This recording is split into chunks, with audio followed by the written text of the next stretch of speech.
Okay, I see that we've got a quorum of our viewers on the line today, and perhaps a few more will join us.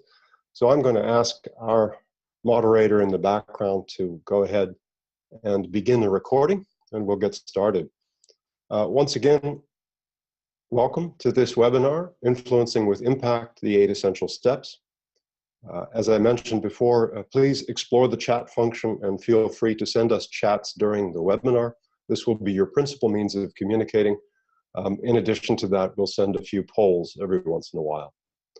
So my name is Peter Irish. I'm the president of Business Coaching of Northern California. Myself and our coaches here in the Bay Area serve individuals, executives in transition, and businesses small and large, helping them to deal with issues related to time, team, money, and strategy at a very high level. And obviously, one of the key skills that business leaders need is influencing. So I've assembled this very simple overview to take us through some of those essential steps. Let me begin with a simple introduction. Who is Peter Irish? Why should you listen to me? Well, you'll decide for yourself. But first of all, I'm a former Fortune 100 general manager, vice president, and chief commercial officer. I've got about 25 years of corporate experience under my belt. And I joined Business Coaching of Northern California because essentially that's my opportunity to use all of that business experience to help businesses large and small. I've been in many different industries, from the amusement park industry to fast-moving consumer goods, the food industry, packaging, advertising. So I have a fairly broad industrial background. And I have built and rebuilt sales forces 9 times. So that's why I lead the sales and marketing practice here at Focal Point Business Coaching of Northern California. Now, in terms of who is Focal Point, many of you may be familiar with Focal Point Business Coaching, or perhaps not. Fundamentally, the founder is a fellow named Brian Tracy, who's written 70 books on business success over the last 30 years. And his intellectual property fundamentally drives Focal Point. We've been in existence for 16 years. We've served more than 5,000 clients. As I mentioned, Brian Tracy is really the legacy who drives this. And we provide assessments, coaching, training, and consulting to individuals and small to medium-sized businesses. Now, if I move on a little bit with the introduction and talk a little bit about who is Business Coaching of Northern California. We are a team of certified Focal Point business coaches here in the Bay Area, and you'll see their faces and names appear as we go through. We have a very broad industrial experience and probably something like 200 years worth of industrial activity behind us. We help individuals and small to medium-sized businesses, as I mentioned, earn more money, build better teams, and use their time more efficiently. And above all, develop and deploy more effective strategies. By all means, if you have any questions at any time during the webinar, please use the chat function and let us hear from you. Now, continuing the introduction, we do have a wonderful website. If you haven't visited it, please do. It's full of resources, and you'll find it at www.norcalbusinesscoaching.com, as you see on the screen. There are many good reasons to go there. One of them is that we offer free, informative video and text blogs on a regular basis. We update several times a week, and this gives you some sense of the videos. They're organized into 6 different practice areas: sales and marketing, strategy and management, people development, as well as a number of other ones. So I will be using these videos in the presentation today, partly because it's easier for me, because I've already recorded them, and partly to promote them to you so that you're aware that these resources exist and you can log onto our website anytime and view those videos. So I'm watching the chat function to see if there are any questions.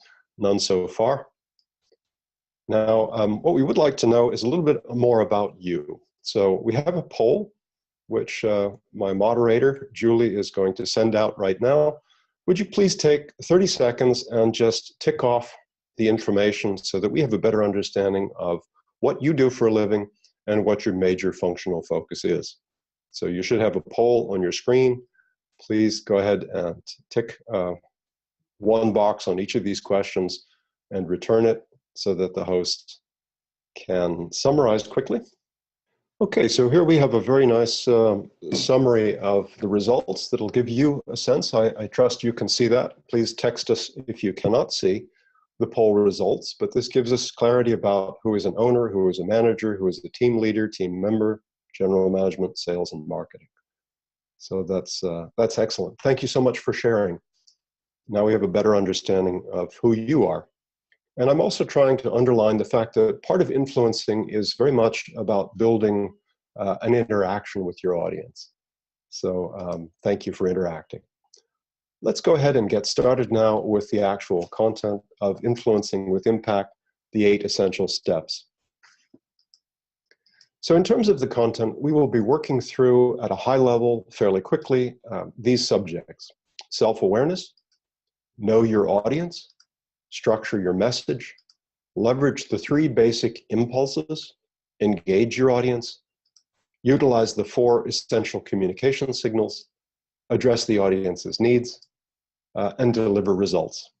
And these are the essential steps. Now we'll go fairly quickly, so if you want more information about these, we will have 2 courses beginning October 13th. One of them will be for sales professionals, so people who manage clients. This will focus mainly on behaviors and more productive behaviors to make you more successful in your business life. That'll be on Thursday, October 13th, beginning at 11 a.m. And we'll also have one for sales managers.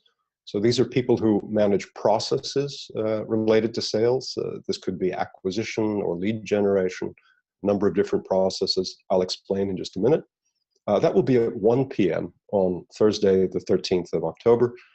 There will always be a short building block, so an educational portion of the program, and an exchange of experiences among the participants because it is structured as a forum. And then we'll have some problem solving for the participants. So if you want to come forward and have a particular issue that you're trying to solve, obviously I will try to help, and the other participants in the forum can also help. So that's the structure of these 2 courses beginning on the 13th of October. There'll be a 1-hour session for each of these courses. So one at 11 a.m. for sales professionals and one at 1 p.m. for sales managers. And the first session will be free for webinar participants. So those of you on the webinar will be invited to participate in the first session for free. You'll see some more information on this at the end of today's webinar. Now let's get into self-awareness. So there are really very many avenues to self-awareness, and there is no specific right answer. However, we as business coaches at Focal Point, we typically use assessments, either with individuals or with teams. And one of the principal ones that we use is called DISC. I'll explain that in more detail in just a second. Now, we also use a 360-degree approach, which helps individuals understand how they are viewed by their boss, their peers, and their direct reports. And of course, we also work on emotional intelligence. Many of us have been trained functionally, but never really prepared to manage groups of people or difficult clients. And there, some emotional intelligence can be really, really helpful. So DISC is actually dominance, influencing, steadiness, and compliance. And we have a short video which we're going to share. Again, this comes off our website. It's a simple way of promoting the fact that there's a lot of good content on our website. There's a little music in this one, so be prepared. We use a DISC profile behavioral assessment to better understand people's underlying behaviors, drives, and motivations in a business context. Here's a brief explanation of how DISC works. A DISC profile comprises 4 dimensions. How you respond to your environment, we call this dominance. How you influence your environment, we call this influencing. How you respond to the pace of your environment, we call this steadiness. And how you comply with rules set by others, we call this compliance. To simplify, each of these dimensions can be high or low or neutral with respect to behavior. To simplify this complex subject, high D implies a tendency toward extroversion and refers to behaviors such as ambitious, pioneering, strong-willed. Low D behaviors tend towards introversion and include being unobtrusive, peaceful, modest. High I people can be described as extroverted and inspiring, magnetic, or enthusiastic. Low I refers to introverted behaviors such as being incisive, matter-of-fact, suspicious. High S behaviors suggest introversion and include being relaxed, passive, patient, while low S refers to extroverts who may be impulsive, flexible, or eager. Lastly, high C behaviors tend towards introversion and include being cautious, careful, and exacting, and low C behavior tends toward extroversion and refers to being unbending, arbitrary, and uninhibited. Please note this is only a summary. Ask your focal point business coach for a full explanation. With this tool, we can help individuals understand themselves better and modify behavior if necessary to become more effective. The DISC approach also works with teams and can yield some really huge breakthroughs. So that was a segment of one of the videos on our website where you can go and actually watch the rest of the video if you're interested. Now we have a question for you via our next poll about DISC. We'll give you just a few seconds here to fill out the poll, and then we'll share the results. Okay, great. Thank you very much. We've got a nice response there. Very good. We can close the poll and we'll move on. Thank you. Now, in terms of knowing your audience, I understand that some of this is obvious, but again, it's a good reminder. So the first thing you should do is a little bit of advanced research if you possibly can, whether it's a client, whether you're speaking to a group, whether you're talking to a management team. Do what you can in advance to understand who they are. You'll notice that during this webinar, we did a short poll to understand a little bit about your functional objectives and what you do for a living, because we do try to walk the talk. Of course, one of the basic ways of knowing your audience is to ask questions. And we'll explore that a little bit in just a moment using active listening as an approach. In this case, we're in a virtual meeting. It's impossible for me to read your facial expressions, but perhaps you can read mine. And I hope that whenever you're in a face-to-face situation, you're paying attention to those clues, because people's faces tell an awful lot about whether they're following you or not following you, accepting your messages, or whether you should change tact. You can take a poll. Obviously, I've just done that with you, but often when you're in a larger public speaking situation, you'll see people ask people in the audience to raise their hand if they're manufacturers, if they're retailers, if they're consultants. Essentially, you're taking a poll of the audience to get a sense of who they are and also to engage them, which is very important.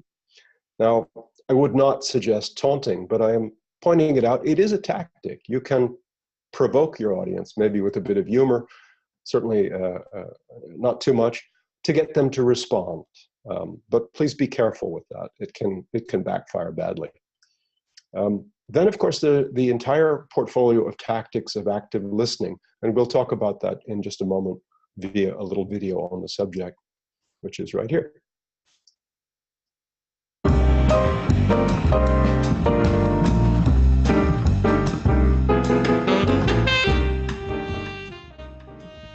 Active listening describes a set of distinct behaviors that require you to park your ego and your agenda and focus instead simply on understanding and perhaps empathizing with another person.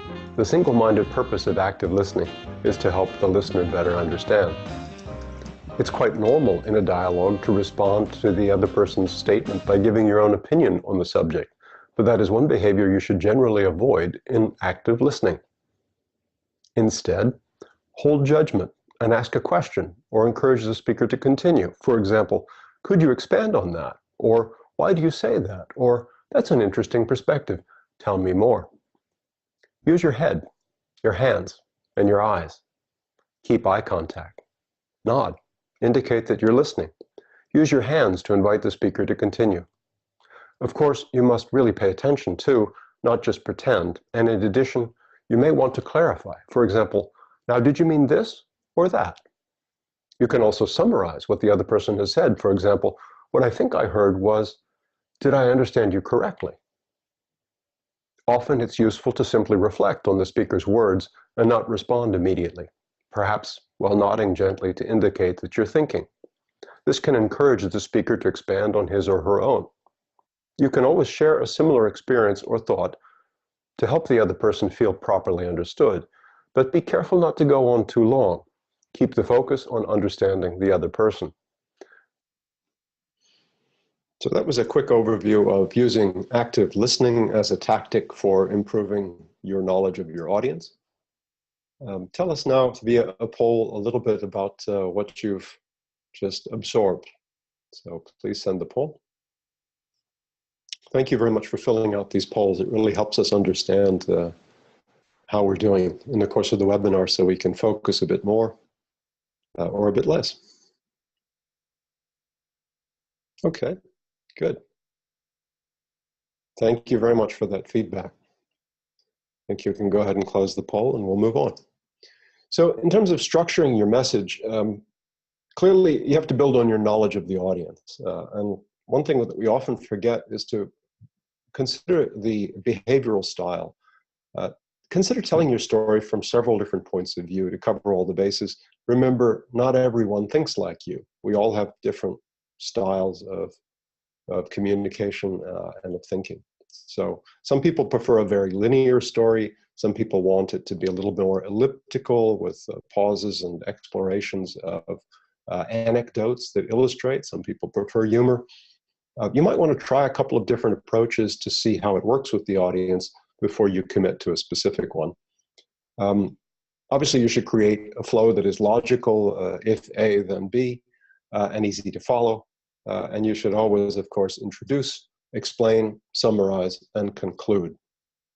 We all used to say, tell them what you're going to tell them it, and tell them what you told them. If the material is dense, so with a lot of fact or with a lot of detail, you might want to lighten it with humor, relevant anecdotes, or audience interaction. And in as far as we can do that in a webinar, we're doing that via the polls today. So we do, of course, have another video on one other aspect, and that is, you may or may not know, there are basically three urges, three impulses that motivate most creatures, including human beings, and we're going to explain those very briefly here. Ever since life evolved on Earth, one creature has been trying to sell something to some other creature. Daniel Goleman popularized a helpful way to think about this in his seminal book, Emotional Intelligence. He suggests that there are only three basic urges that drive creatures at the subconscious level: dominance, self-preservation, and adventure. From my experience, this trichotomy also helps us understand the process of selling and buying.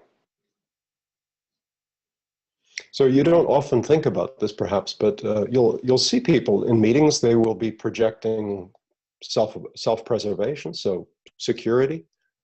They'll be projecting dominance, that their opinion is more important than other people. And some people will be expressing adventures. So this could be, let's do something new. Let's have a change. And these underlying principles are extremely important to how people think and how to motivate them. Very briefly, if you haven't read the Emotional Intelligence book, I would certainly recommend it. But emotions evolved from the sense of smell many hundreds of millions of years ago. Essentially, the chemical signatures for various creatures and plants, and they identify for us which is a friend, which is an enemy, which is a sexual partner, which is a predator, and which is prey. And we have actually built around that smell something called the limbic system, which has these three basic urges still active today. If it smells dangerous, we'll seek self-preservation. If we think we can dominate it, we'll dominate it. If we think it's interesting, we'll pursue it. And of course, that covers appetites like food, drink, sex, and various other things as well, which can be considered adventure. So at a very low level, these are the three impulses that drive us. Of course, we have developed frontal lobes in the meantime, which govern our more rational thinking processes, but these are very operational today. And that's why sometimes you feel yourself get angry very quickly in traffic. Might be a little irrational, but it's actually your limbic system in operation today. So you, when you're influencing, you can leverage those three impulses, and you should be aware of them. Let's take a quick poll to see whether these 2 points have gotten through and how you found them. So moderator, please launch the poll. Great, thank you very much. Very good and clear. So let's keep moving then. Now, Obviously, one of the things you need to do is engage your audience. And here again is a short video. I'm sorry the videos are all of me. On our website, we have many videos of all of the coaches. But of course, in structuring this, I used material which I have previously recorded. In any case, you must engage your audience. This generally means discovering their emotional triggers and activating them. It might be helpful to consider the three basic impulses that drive all behavior and then add levels to your message to address these. For example, if you are building on a thirst for adventure, then invite the audience to feel the tedium of their lives and how refreshing a change of scene, a new drink, or some new experience would be. Jumpstart their emotional motors. Yes, let's not forget the emotional motors when we're influencing, because many decisions are essentially made emotionally, and rationality comes in often somewhat later. Now, let's talk about something more basic, and that is communication, because our principal means of influencing people is to communicate with them. How many times have you said in your life, "I told him, but he didn't listen"? That's because many of us think that communication is a one-way activity, which really only goes in one direction. But in fact, communication by its very nature is an exchange of signals. And we're going to identify those signals now in a short video and look at what we call the signal choreography. So let's start with our first question. Where does communication begin? Have you ever had that feeling in your stomach early in the morning and then realized that you are hungry? That's right. Communication begins pre-verbally with thoughts, feelings, and concepts. Next, we seek words, including their nuances, to encapsulate those feelings, thoughts, or concepts. But are mere words enough to communicate? Let's give it a try. Bat, boy, ball. Have I communicated? Well, no, because you don't know the relationship between the words yet. That's the purpose of grammar and syntax. They put words into context. The boy hit the ball with the bat. Now you know what happened. But have I really communicated? It often seems instantaneous, but in fact you compose sentences in your head before you utter them, and it is in the process of uttering them that you use your lungs, your tongue, your teeth, your lips, your body, your face, your eyes, your intonation, and your inflection. All of those contribute to the communication process. So by now we must have communicated, right? Well, it's true that we have sent a signal, but we have no idea whether that signal has been received yet, because the recipient of the signal has to decompose it exactly the way you composed it in the first place, by perceiving it, by syntax and grammar, by getting to the words, and then finally reaching the thoughts, feelings, and concepts.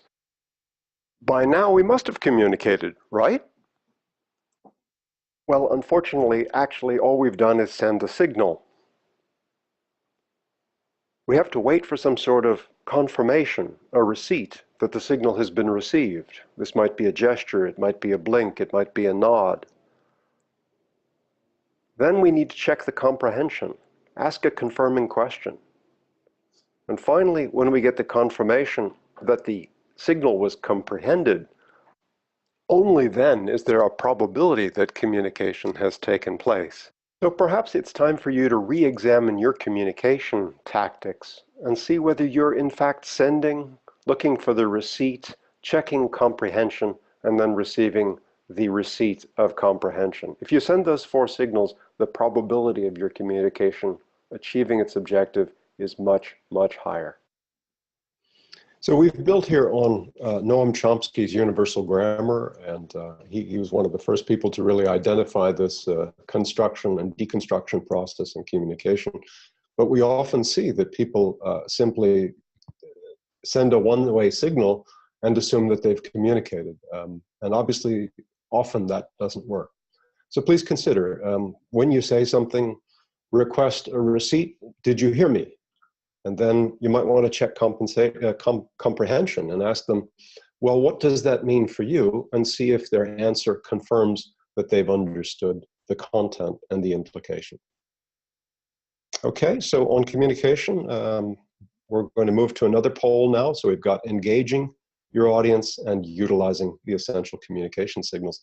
Please give us your feedback. Okay, good mix here. Thank you very much for sharing. All right, now as we move on, one thing that's probably a bit obvious, but I often see people communicate with an audience and express their own needs. That's not a good way to communicate. That's not a good way to influence. You must understand the audience's needs and address them. So let's take a quick look at a video from our website on that subject. Make sure that you actually address the audience's needs. If your attempt to influence them never connects with their concerns or desires, then frankly, it's unlikely you will succeed. We cannot stress enough, do some initial research, ask a lot of questions, understand your audience. At this point, you may expect objections. Your service is too expensive, your content is too old, the audience has other priorities, etc. If you've done your homework and you know your audience well enough, now you can apply that knowledge by answering the objections, removing them, or perhaps emphasizing other, more material aspects of your product or service to dilute the objections. So again, make sure that you understand your audience's needs. Don't only project your own, because not everybody in the audience will have the same perspective as you. They have different personality profiles, they have different situations. So I've always found that in influencing people, I would spend 70, maybe 80% of the time in a communication asking questions to better understand their needs. And that's why we keep sending you these polls, because we want to understand your needs.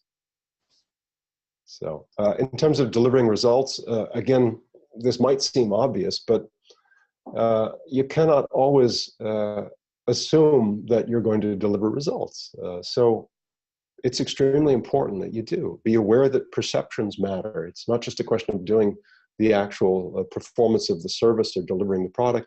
It's also a question of how you are perceived in the process. Therefore, a focus on customer service and collecting frank and honest appraisals from your clients is extremely important. That's why, for example, in the course of this webinar, we've not only asked you poll questions, but we've also shared the feedback so that you can actually see what other people have said, because that frank and honest appraisal is very helpful in establishing sincerity. Let's continue. Take all feedback positively, even if it is critical, it's invaluable. We do teach and train feedback a lot. Many people are not aware of how to use feedback constructively. They think it's automatically a criticism, a negative. But in fact, feedback is information and it's very valuable. So there are structured ways of gaining feedback, and you should always be open to feedback, even if you feel, excuse me, you don't have the time. Always listen to a customer, because you can learn from it and you can improve. And occasionally you get gems like this. This was one of my clients who has taken the disc profile many times, but she never really understood it until I spent time with her and explained. So that's the kind of invaluable experience you have where you've really added value for someone through your service. Let's take one more poll here before we move on. This time we'll look at addressing the audience's needs and delivering results.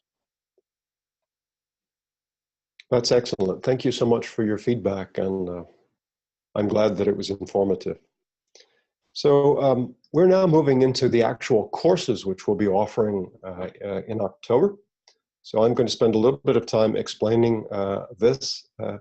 First of all, there are two fundamental courses, as I mentioned earlier. Sales Professionals Success Series is the first.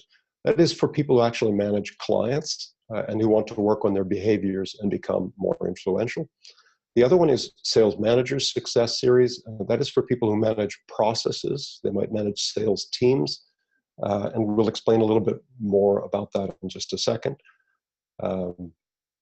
In terms of the actual details, so there are two courses, as I mentioned, and they start on October 13th.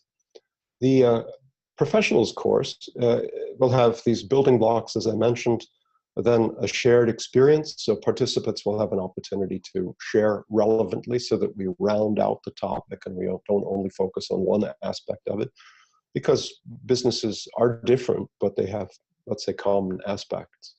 And then, of course, we'd like to solve a sales challenge. Maybe you have a particular issue around behavior. For example, I had one client who felt that he wasn't being listened to. And although he was very knowledgeable on the subject, it happened to be real estate development, he felt nobody was listening to him. So I helped him. We did a DISC assessment. We discovered that essentially he's a very, very high I. He talks all the time. And as a result, I taught him active listening techniques, and he used them and trained them and participated, always asking questions. And within 2 weeks, his boss said to him, "What happened to you? You're totally different." And now that gentleman is driving strategic projects in a large real estate development company. So that's an example of a challenge that somebody might bring forward in the course of the forum.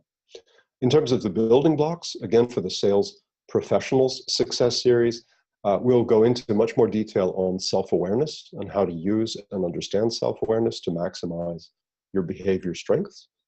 Active listening, I just touched on it today, but it's a whole subject in itself, how to use active listening. Regardless of whether you're an introvert or an extrovert, active listening is a very, very powerful tool for influencing other people. Time management is inevitably useful, and there are a number of different habits that you can acquire which will make you more effective. I personally have done time management studies with a number of clients. Recently, I saved 16% of one manager's time by reflecting on his activity. In another case, I helped a property manager save 9% of her time by simply changing her route. So time management might seem obvious, but actually there's a lot of efficiency to be gained there. Reflection is an important subject. I just posted a video on this subject on our website, so if you want to, you can go visit that. But pausing and reflecting, looking at the trajectory you've been, looking ahead at where you want to go. Sometimes if you take the time to reflect, you'll discover that you're on the wrong path to get where you want to go. So that's what that subject's about. Communication, we touched on today. Certainly practicing the 4 signals and becoming much more fluent in their use will be part of the content. And then more generally, influencing. Influencing is really about putting all of these key skills together and using them effectively as a portfolio. So then if we pause and we move over to the Sales Managers Success Series, this again is for people who manage processes or teams of salespeople. Again, there'll be building blocks, so content, a sharing of experience, and a solving of sales challenges. Please, by the way, if you have any questions, use the chat function and send us a chat. We will be sending you one more poll in the course of this webinar. The Sales Managers Success Series will then go into these 6 topics that you see at the bottom of the screen: customer strategy and portfolio management. Often people who haven't reflected on it discover that their most important clients are their least profitable, or that there are faster growing clients in their portfolio, or that there are service opportunities. So that's a great way of getting a new perspective on your business by structuring your customer strategy and portfolio. Designing and creating a sales funnel. Some of you will have a sales funnel, a way of converting essentially suspects into prospects, into leads, into warm leads, and into ultimately clients. Some of you won't. We'll be looking at very simple processes and more complex digital marketing-based processes, all the way out to CRMs, which are, of course, one example of a sales funnel. Then once you have a sales funnel, most of us are interested in how do you fill it? What are the opportunities to fill that funnel with leads and with prospects? So we'll be looking at strategies around that. And once you have people in the funnel, prospects, companies, you need to actually qualify them, because not everybody is ideal for your service. So there's some qualifying steps, and you probably have some in place. You may have the right ones. You may have other ones that you could adopt that would make your process more efficient. And then, of course, along the way, we often use vendors to drive traffic to our funnel or to qualify. And there's a question of how you select those vendors and how you manage those relationships. And then once again, putting it all together, we'll go back to the key result indicators that drive these processes so that you know whether you're succeeding as quickly as possible and can make adjustments if you need to. So again, those are the contents of the 2 courses that will kick off on the 13th, the Sales Professional Success Series and the Sales Managers Success Series. And I think we've covered this pretty well. Starting on October 13th. It is a convenient weekly 1-hour format, so you don't need to invest a lot of time to get a lot of content. There are 8 sessions. They only cost $25 a session. It's not an expensive course. It's a great opportunity to remind and refresh yourself on these wonderful processes. Excuse me. And you can register at our website. I'll also be sending you an invitation link at the end of this webinar. So in conclusion, we talked about self-awareness and how important that is. Again, if you're talking to a high D, you don't want to be all lovey-dovey and friendly. You want to be very direct and to the point. Been talking too much today. Knowing your audience is critical to being successful. Structuring your message. Make sure that if A, then B, it's structured in an appropriate way. Leverage the 3 basic impulses. Again, we're talking about self-preservation, dominance, and adventure. Engage your audience. Many different tactics for that. Utilize the 4 essential communication signals.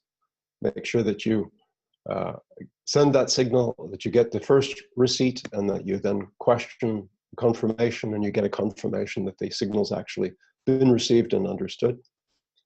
Address the audience's needs, absolutely critical to being successful in influencing. And of course, deliver results. We often say proof is in the pudding. So at this point, again, I'd like to encourage you to register for our 2 great courses if you're a sales professional or a sales manager. Some people will be both. You're welcome to sign up for both. And you can do that at norcalbusinesscoaching.com. So we have, yes, and I'll be sending you a post-webinar invitation. So we have one more poll for you, and that's a general one of how did we do today? So please take a moment to give us some feedback on this. My moderator tells me you're taking a little bit longer on this poll. Very good. Well, thank you so much for your feedback today. You do know how to reach us, obviously, at norcalbusinesscoaching.com. I think it remains only to say thank you very much for your time today. Take care now. Bye-bye.